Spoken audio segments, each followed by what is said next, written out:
Good afternoon, everybody. SuperJack01 here. Now, this is the video you've all been waiting for. As we know, last Thursday, Zack Snyder's Justice League has finally been released. It was released on the HBO Max back on Thursday, and I did watch on Thursday. I didn't even have HBO Max, but I literally spent $16 just to get it so I could watch it. And oh boy, we got a lot to talk about with the Snyder Cut. I'm gonna try and get everything I can. I'm going to try my best for, unlike previous reviews, to try not stutter as much and actually just have everything mapped out, because there is a lot to talk about with Zack Snyder's Justice League, aka the Snyder Cut. We all know the story and everything. As you know, last April I did do a video discussing the whole thing and about the story and the production of Justice League and everything, so if you want to go check that out, go ahead. And that was even before they even announced the Snyder Cut was happening. But anyway, yeah. Before I begin this review, I just want to say that this video will have spoilers, so if you haven't seen the movie yet, please stop watching if you don't want to be spoiled. This movie is 4 hours long, and that's twice the amount of the theatrical version. It's pretty much a completely different film than what we saw in theaters back in 2017. The Joss Whedon version, or as now people like to call it, Justice League. Yeah. Now, the theatrical version, like I said, is actually a guilty pleasure. I actually thought the theatrical version was pretty entertaining, but all I'll say is for those who didn't see my community posts, Zack Snyder's Justice League has now surpassed Wonder Woman to become my favorite DCEU movie. We're going to start with that. One of the best things about it is that it keeps, although it still has a light tone, it's still, the thing is that Warner Brothers wanted Justice League to have like a much lighter tone and everything, because one of the main criticisms at the time is like Batman v Superman was like this really dark and serious film. They wanted Justice League to be lighter, kind of almost like a Marvel kind of kid-friendly one. Now, back in 2016, Snyder had always said that Justice League was always meant to have like a much lighter tone, but at the same time, it was still going to keep some of that dark atmosphere that we saw in Man of Steel and Batman v Superman, and I'm happy to admit that's exactly what it is. It still has a lighter tone, but then we still have that dark atmosphere. A lot of characters go through arcs. One of the most notable is Cyborg. I can totally understand why Ray Fisher was making all those accusations and was pretty angry with Joss Whedon. Cyborg, like Snyder says, Cyborg was definitely the heart of the movie. He was like, you could practically call him the main character and have this movie be a half cyborg origin story. We get to see the backstory of how Victor got into the accident and how he became Cyborg. And I can definitely understand why Ray Fisher was upset, because like a lot of Cyborg scenes, like, you know, like a lot of the stuff was all cut out of the theatrical version. Cyborg wasn't just a plain, like, you know, old character, which, yeah, I'd be angry too if all my stuff was cut out. Like Ray Fisher said, the only scene from the theatrical version that made it into the theatrical version that Snyder shot was the rooftop scene with Commissioner Gordon. Yeah. All right. And yeah, Cyborg also. And one of the most notable changes is that Victor's father sacrifices himself to heat up the mother box so they can track it. That didn't happen in the theatrical version. The theatrical version, his father survived. Yeah. And let's see, what else did I like? Steppenwolf is a more fleshed out villain. Not only does he have a much better design, because like in the theatrical version, he looked like something out of a PlayStation 2 game, maybe even PlayStation 1 game. Here, he actually looked like an actual god and evil thing. We now know more of his motivations. Although he's still technically the main antagonist in the film, he's kind of like how Loki was in the first Avengers, where he was the main antagonist, but really he was doing orders from Thanos, and basically that's what Steppenwolf was doing, was basically working for Darkshield and trying to get the mother boxes, because he was 50,000 planets in debt, which the theatrical version never really goes into detail of why Steppenwolf was collecting all the mother boxes and everything. And Ben Affleck, Batman. I don't care what anyone says. I really like Ben Affleck as Batman. I don't know. He just has this like menacing performance in Batman that I really do like. So yeah, and then he also we literally feel more of the guilt that he feels from like how Clark sacrificed himself at the end of Batman v Superman. So he really is wanting to try and fulfill his promise and reunite the team and everything. And let's see. Wonder Woman was also great. It helped me wash the bad taste of Wonder Woman 1984 out of my mouth.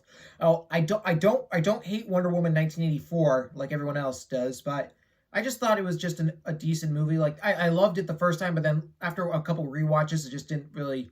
It's not as good as it was the first time. But I'm still going to buy the film on Blu-ray when it comes out next Tuesday. But anyway, back to Zack Snyder's Justice League. Wonder Woman was awesome in the movie. The scene from the theatrical version where she stops the terrorists in the museum in, I believe it was London, like that scene is still in this version, but the thing is like it's way longer and it's more intense. Like she actually kills the terrorist guys. It's very brutal. And yeah, one of the most major differences is that the Snyder Cut, this movie is rated R, and you can definitely see. Yeah, Aquaman's story. There is more scenes with Aquaman, and we see a lot more, like, a lot of it really sets up the events of the Aquaman movie that came out back in 2018. But not really much with Aquaman has really changed much. Let's see, and the Flash was really improved. Now, it was believed that in the theatrical version, it was Joss Whedon who made the Flash into more of a comic relief character. That's technically somewhat true. Like, in the Snyder Cut, the Flash does have a couple funny one-liners, but it's not like the MCU Peter Parker Spider-Man situation. He wasn't trying to be like that. He was more of its own thing, and his powers were seen so much better in this version. Like he could tell, like he can actually somewhat reverse time. In the scene where they're resurrecting Superman,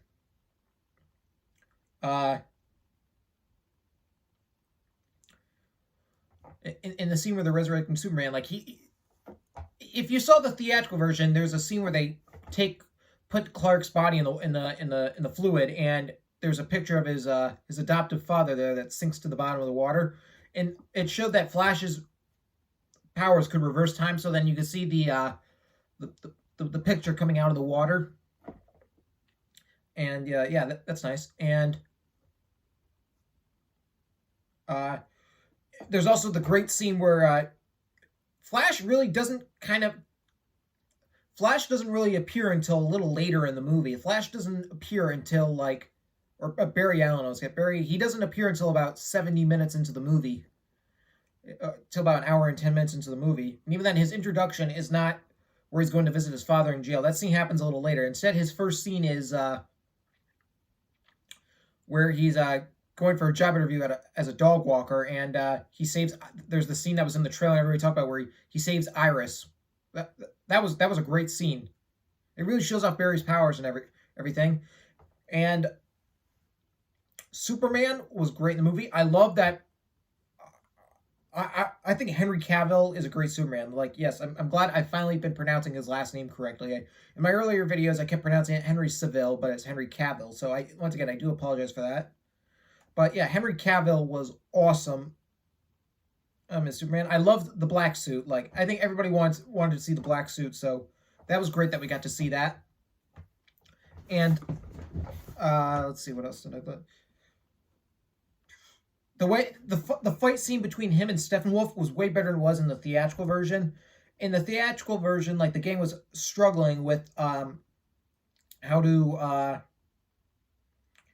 defeat Steppenwolf, and then Superman basically showed up and just kicked his ass. That's not really what happened. Although that's somewhat happens here, it's not like that's not exactly how they just defeat Steppenwolf and everything. And yeah, and we also finally don't have to worry about the upper CGI lip, because as we all know, back when they're filming, after they filmed all of Superman scenes for when Snyder was directing, Henry Cavill went to Paramount to go film Mission Impossible Fallout, which for that film, he had to grow a mustache for the character he was playing in that film.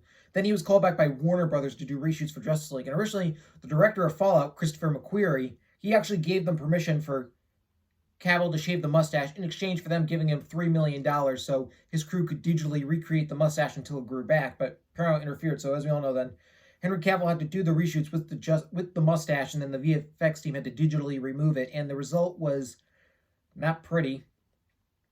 Most notably, in the theatrical version, the scene opens with a kid, like, with the perspective of a kid's iPhone who was, like, talking to Superman. That's not how the film begins on this. The film actually begins at the end of Batman v Superman, where Superman sacrifices himself. So this film is really more of a true sequel to Batman v Superman. Yeah, like I said, like, this movie is definitely an actual Justice League movie and not some Avengers wannabe. That I think was great. And we also really got to see more of scenes of, like, Clark on the farm and everything. And, like, we talked more about how he was supposed to propose to Lois. That was great. I really did like that. And yeah. And one of my favorite scenes in the movie was a scene that they actually changed in the theatrical version. The theatrical version, when the gang decides they want to bring Superman back to life, it's Batman or Bruce who, I'm just going to call them by their regular names and everything because it's easier. It's Bruce who suggests they do it, and he gets into this argument with Diana about it. And what really makes it cringe is how Bruce says, "We are not enough." Like, why would you just give up like that? Here in Snyder's version, actually, although the scene happens later, the scene was also in the trailer where Barry's like, Steppenwolf, like, he's fought hundreds of thousands of demons in the other planets, so we have to assume that he's won. And then Batman just says, "I don't care how many demons he's fought and how many hells. He's never fought us. Not us united." Like, to me, that sounds more like Batman. Let's see. What else? But yeah, anyway, so the scene in the Batcave after, the tunnel fight was way better. One is that it showed Cyborg origin of, like, how he was able to become, how his father made him become Cyborg, and where one of the mother boxes came from, how they got it, and everything. Like, and like, then, like, that's when they barely do any dialogue when they decide they want to bring Superman back. And the reason why they want to bring Superman back is way better. In the theatrical version, it seems like Batman's just like, we just need him. Like, we can't do this on our own. Here, it's revealed, like, the mother boxes, when Superman was still alive, the mother boxes, like, weren't activating or giving signals. Like, nobody was Steppenwolf wasn't going after them because it seemed like they were afraid of Superman since he was around. So if they brought him, but then when Superman died, he immediately started collecting him, knowing he wasn't a threat to them. So that's why I decided we should bring Superman back to life, so that way he can't keep going after the boxes. And then they show a hologram, like, the mother box shows a hologram of Superman, and that's where they kind of get to the idea. Barry says something like, "I think we all have the same idea," or I don't exactly remember what it was that he said, but yeah, it's kind of like a silence is golden. Like, they silently kind of agree, like, yes, this is how we're gonna bring Superman back. And the way they do it, it's the same scene that you saw in the theatrical version where they go to the lab and everything. They break into the lab at night, and they're in the chamber that Lex Luthor was in Batman v Superman. But there's more detail. It's like the machine in this version, the machine, the machine is warning them, like, saying, like, this isn't a good idea. You shouldn't do this. And Victor actually has before Flash. The whole thing of Flash saying, "I can jumpstart the mother box," since it's not working, like that. That's still in this version, but in the theatrical version, oh, sorry, a truck just drove by, beeped its horn. Anyway,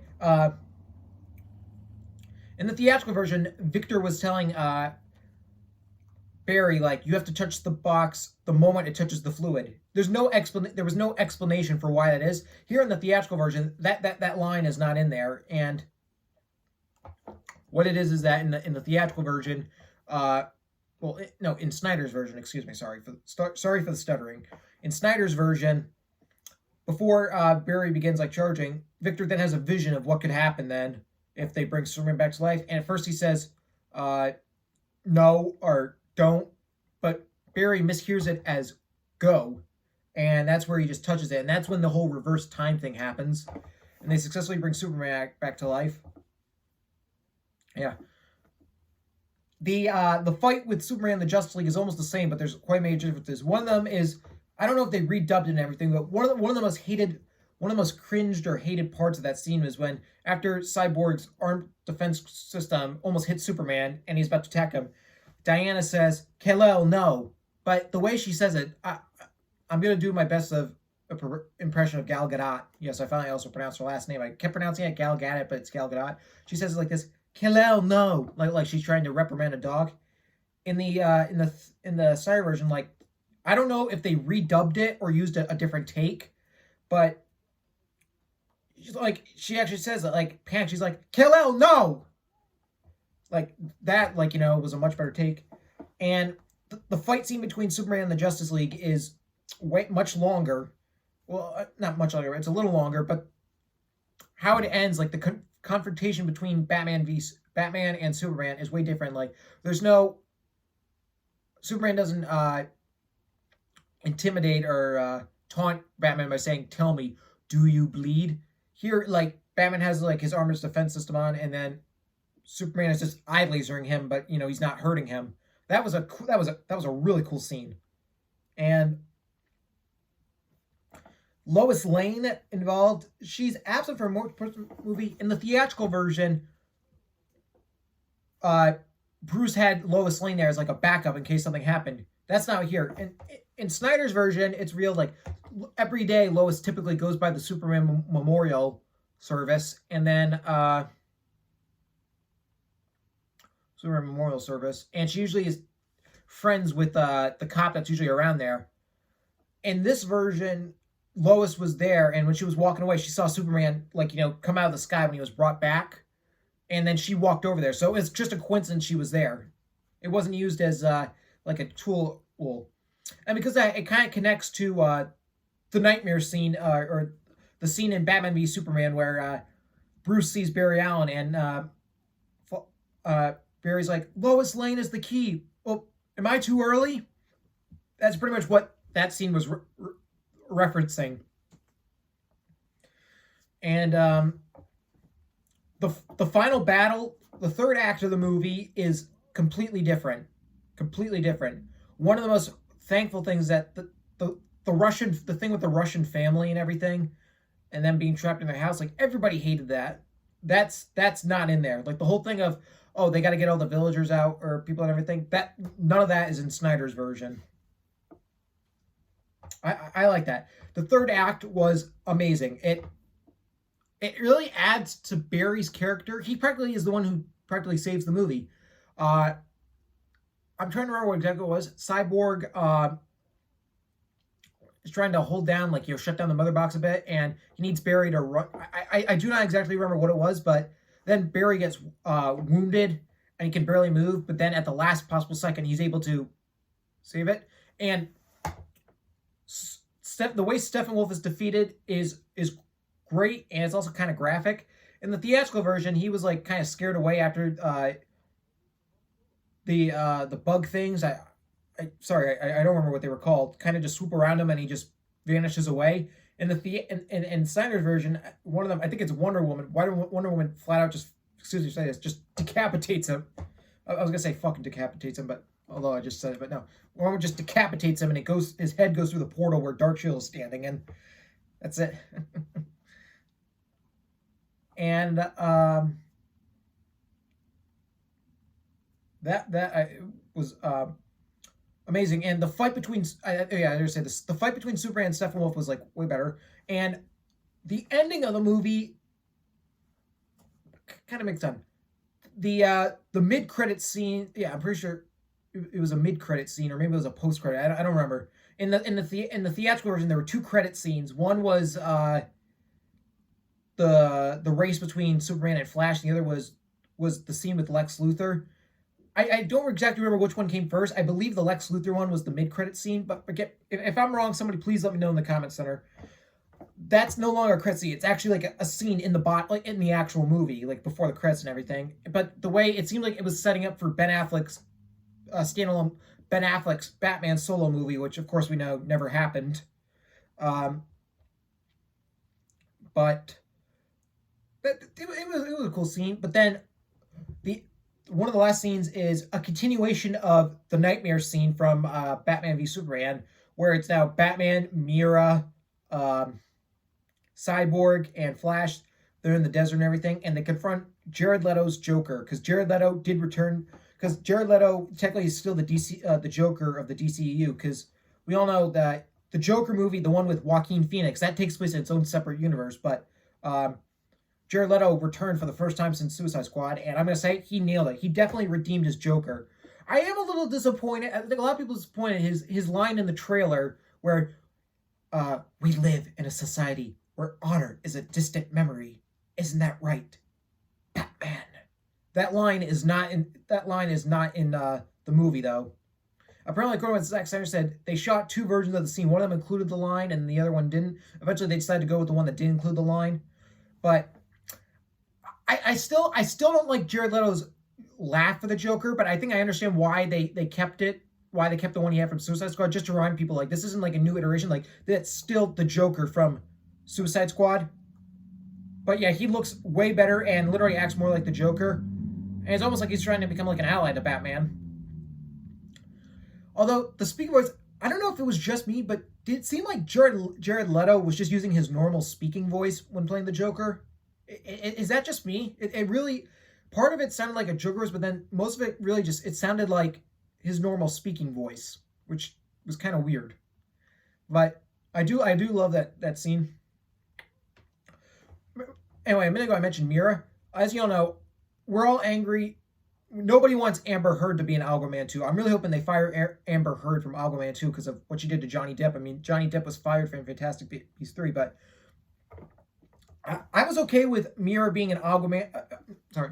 Zack Snyder's Justice League. I was okay with Mira being in Zack Snyder's Justice League for two reasons. One is that she only has like 2 minutes of screen time. The other is that, with the exception of the scene at the end, which that was even before, like, you know, the Johnny Depp was declared a wife beater and ruined her reputation. But most of her scenes were from when they shot back in 2016. So, like, her Mira being in the movie was always part of the plan. So that I can forgive and everything. The one thing I'm curious about is why Mira has a British accent in this. She has an American accent in Aquaman, but why does she have a British accent in Justice League? That I don't get. But anyway, I do like how it ends on a cliffhanger and everything, and I really do want them to continue Snyder's version of the DCEU. Why can't they do that? I know Warner Brothers has been saying that Snyder's version of Justice League takes place in its own separate universe, or a different timeline, while the theatrical version is in the main DCU timeline. I'm sorry, I do not believe that. Also, Patty Jenkins, who we know is the director of Wonder Woman and Wonder Woman 1984, she's claimed that her and all the other DCU filmmakers pretend that the theatrical version never happened. Yeah.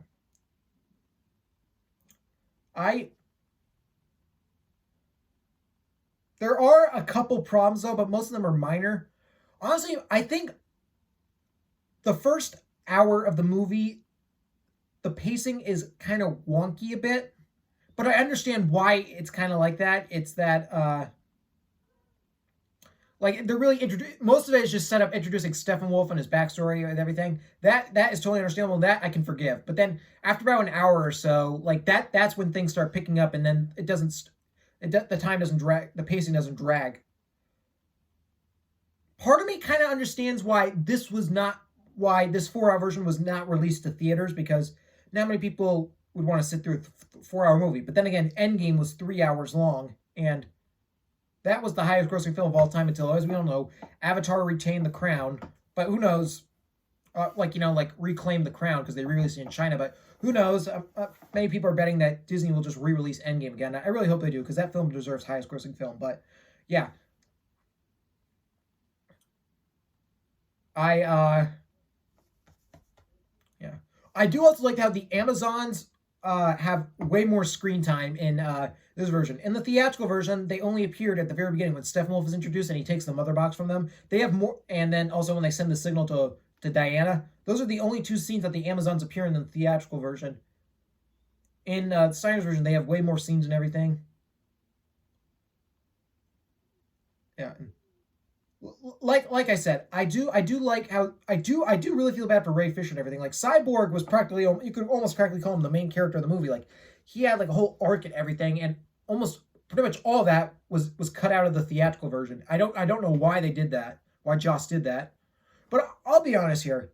I think Joss Whedon is getting a little too much hate for the theatrical version.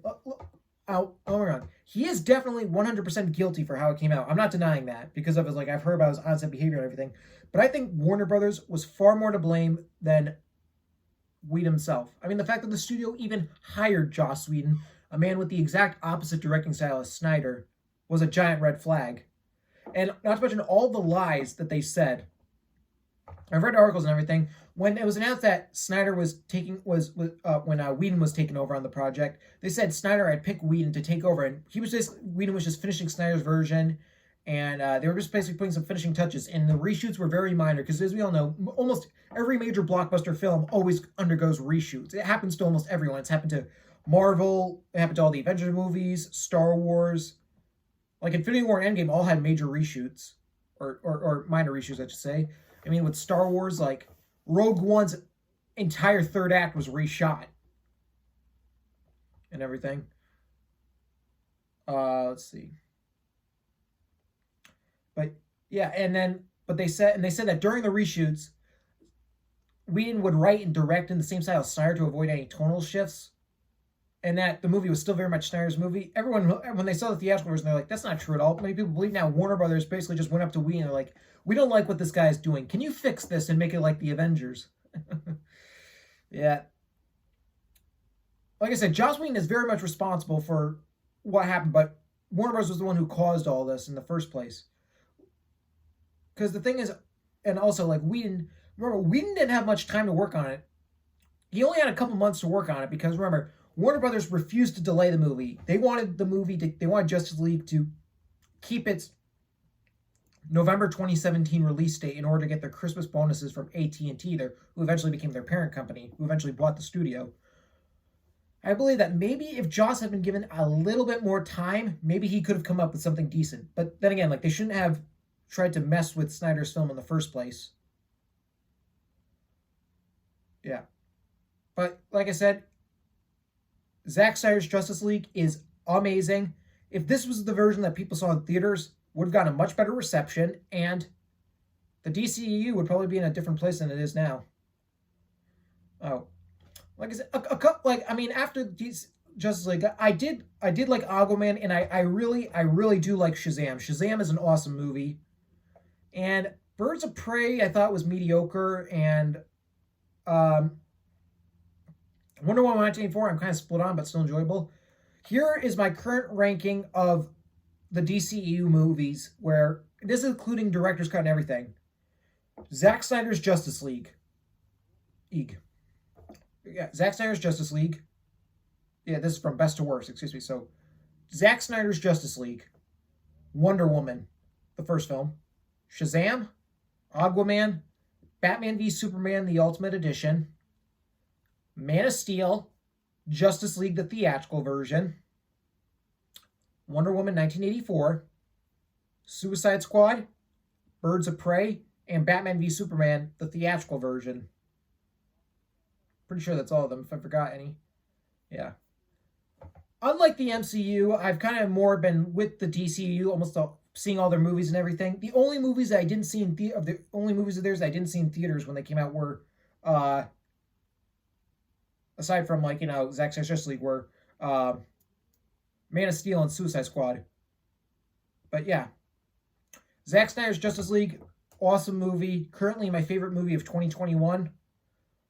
Let's hope that we will get to see more of Snyder's vision in the future soon. # restore the Snyderverse.